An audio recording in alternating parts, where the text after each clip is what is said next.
အဓိကအိုင်နန်3ပါးလို့ပြောလို့ရတယ်ဒီအိုင်နန်3ဝက်ကို pro player ခရီးစားတာတစ်ခုလို့စွန့်နေတယ်ဆိုတာကသူတို့ရဲ့လက်မျက်နှာတစ်ခုတည်းကြောင့်မဟုတ်ပါဘူးဘရိုးအနေနဲ့ဒီအချက်တွေမသိသေးလို့ပါဒီနေ့မှာတော့ pro player နီးဒီအိုင်နန်ပြင်ချိန်သက်စီမယ်နီးနဲ့တစ်ခုချောင်းကျွန်တော်ရှင်းပြပေးပါမယ်ဒီနီးနဲ့တစ်ခုကိုကျွန်တော်ပုံမှန်စက်နေကြပုံစံနဲ့ပုံမှန်ထက်ပိုပြီးလွယ်ကူစေမဲ့ပုံစံဆိုပြီးတော့နှစ်မျိုးခွဲထားပေးထားပါတယ်ပထမဆုံးတစ်ခုအနေနဲ့ကျွန်တော်ပုံမှန်စက်နေကြအတိုင်းပဲဗျာကျွန်တော်ပွဲမစော့ခင်အိုင်နန်ချင်းလို့ရတဲ့နေရာမှာ voice score နဲ့ winner crown ကိုကျွန်တော်အပူအိုင်နန်နှစ်ခုအဖြစ်ထည့်ထားလိုက်မယ်ဒီလိုနဲ့ပဲ game ဝဲရောက်တဲ့အခါမှာ immortal ပြုတ်သွားလို့ရှိရင်ကိုစက်မဲ့အိုင်နန်က winner crown ဖြစ်တဲ့အတွက် winner crown ကိုကြိုတင်ပိုကင်လောက်ထားပြီးတော့ immortal ကိုချက်နှိပ်ထားလိုက်မယ်ရိုးရှင်းလေးပဲနော် winner crown ကိုကြိုတင်ပိုကင်လောက်မယ် immortal ကိုချက်နှိပ်ထားမယ်အမှဆိုတော့ကျွန်တော်ဒီမှာတေဝါတွေပဲထားရတော့ဗျာကျွန်တော်ဒီမှာတေဝါခဲ့မယ်ဆိုလို့ရှိရင်လေခုန immortal ကိုတန်းရောင်းလို့ရသလို winner crown ကလည်းကြိုတင်ပိုကင်လောက်ထားပြတဲ့အတွက်တန်းကျနေမယ်လို့ရှိရင် winner crown ခဲမယ်ပြန်ရောက်မယ် voice score ပြန်ချိန်မယ်ဒီကွက်ကလောက်ရတာနည်းနည်းလက်ဝင်နေဆိုပေမဲ့ဘရိုးအနေနဲ့လောက်ပါများလို့ရှိရင်အကျင့်ပါပါလိမ့်မယ်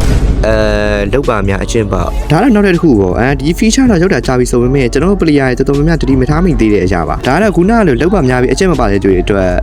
တင်းကောင်းပါဗျာဒီဘယ်လိုလုပ်ရမလဲဆိုတော့ဒီ reorder ဆိုတဲ့ဟာတွေကိုနှိပ်မယ်အဲ့မှာကိုစမဲ့ item တွေကိုသူကပြန်ထားလိုက်မယ်ပြန်ထားရတဲ့အကုန်လုံးကိုကြက်ကြက်ကောင်းနှိပ်ပလိုက်မယ်ပြီးရင်ကို input တွေပြုတ်သွားတဲ့အခါကျဝယ်မဲ့ item ဖြစ်တဲ့ winner crown ရဲ့ wood score ရဲ့ကိုထည့်ရမယ်ကျွန်တော်နည်းနည်းဖင်ရပြီးတော့ကွင်းဝင်းမှာထည့်ရတယ်ပေါ့